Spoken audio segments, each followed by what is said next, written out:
ICMR की तरफ से दो अपडेट है। First update is about testing facilities. Currently there are 219 testing facilities in the country. That includes 151 labs in government sector and 68 laboratories in private sector. Second update is about number of samples tested.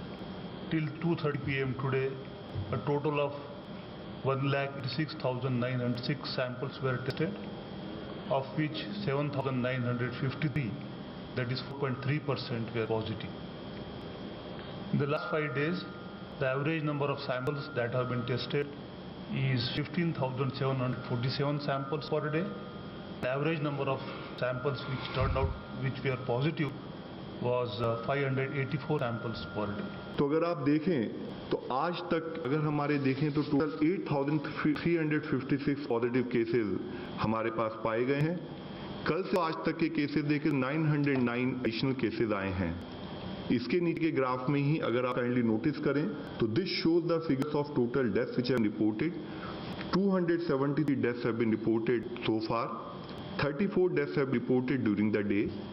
साथ ही एक positive news मैं आप लोगों की दृष्टि में लाना चाहूंगा कि while we have areas of concern related with cases and deaths, there is also positive news कि हमारे केसेस रिकवर भी हो रहे हैं और 716 पॉजिटिव केसेस जो हमारे थे वह रिकवर हो गए हैं और डिस्चार्ज की स्थिति में हैं।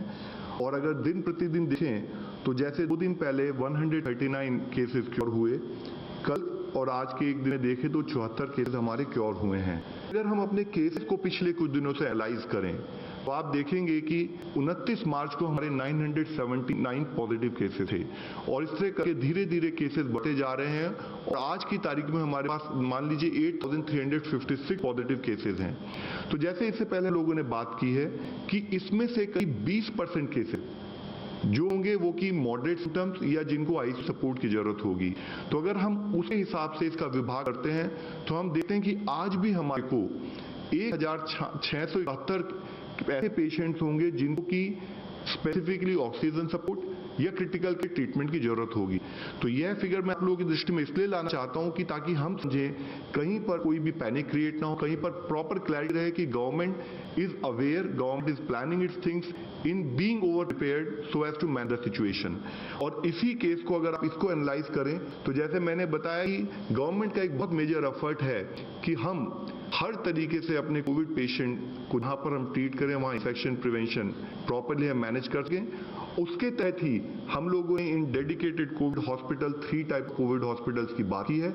और आज का अगर आप डेटा देखें, ये मैं आप लोगों की दृष्टि में स्पेसिफिकली लाना चाहूंगा कि जैसे 29 मार्च में मैंने आपको इससे पिछले वाली स्लाइड में दिखाया है कि अगर हमारे टोटल पॉजिटिव केसेस 979 थे तो करीब 20% केसेस के यानी कि 196 केसेस को उस दिन पर जो क्रिटिकल केयर या ऑक्सीजन सपोर्ट की जरूरत थी। और उसके तहत अगर देखें तो जो स्टेट लेवल पर 163 हॉस्पिटल्स के अंदर 41,900 के करीब डेडिकेटेड कोविड बेड्स अवेलेबल थे। इसी तरीके से अगर 4 अप्रैल का डेटा देखें तो अगर हमें 580 बेड की जरूरत थी तो हमारे पास 67,500 के करीब बेड्स फील्ड में अवेलेबल हैं। और इसी तरीके से अगर 9 अप्रैल का डेटा अगर आप देखें तो अगर हमारे को 1,100 के करीब बेड्स की जरूरत थी तब हमारे पास 85,000 के करीब बेड्स अवेलेबल थे। और इसी तरीके से अगर हम आज की बात करें कि हमें अगर 1,671 बेड्स की जरूरत है तो देश में कोविड के मैनेजमेंट के डेडिकेटेड कोविड हॉस्पिटल के रूप में 1,05,000 के करीब बेड्स हमारे पास अवेलेबल हैं 601 हॉस्पिटल में।